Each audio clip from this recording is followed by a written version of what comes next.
Hi, good morning, everyone.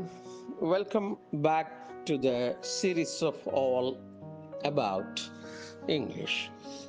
Rhapsody, R-A-R-H-A-P-S-O-D-Y. Rhapsody. Rhapsody அப்படின்னு நீங்க படிக்க முயற்சி பண்ணுவீங்க. Rhapsody அப்படி படிச்சா போறோம்.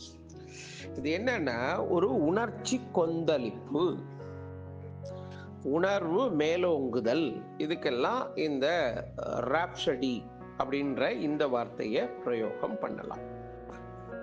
ராப்சடிஸ் ஆஃப் பிரைஸ், பாராட்ட வேண்டும் என்கின்ற உணர்வு கொந்தளிப்பு, உணர்ச்சி கொந்தளிப்பு, உணர்ச்சி மேம்பட்டுதலின் விளைவாக பாராட்ட வேண்டும் என்ற எண்ணத்தினால் உணர்ச்சி மேலிட்டு பாராட்டுகிறார், இப்படி சொல்லலாம். ஒரு அருமையான வார்த்தை. இலக்கிய பதத்தில் இதனை, ஆங்கில இலக்கியத்தில் இதனை பயன்படுத்துவார்கள். ராப்சடி அப்படின்னு ஒரு போயமே இந்த டைட்டில்ல ஒரு பாடலே இருக்கு.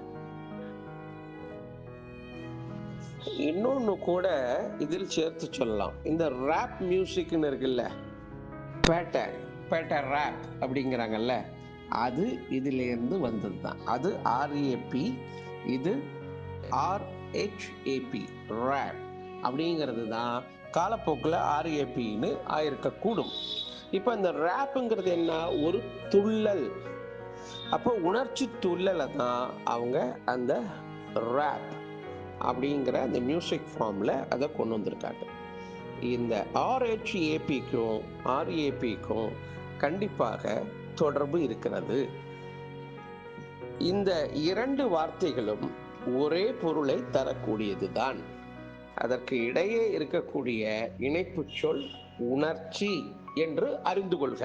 அதுதான் இதுல நாம தெரிந்து கொள்ள வேண்டிய விஷயம்.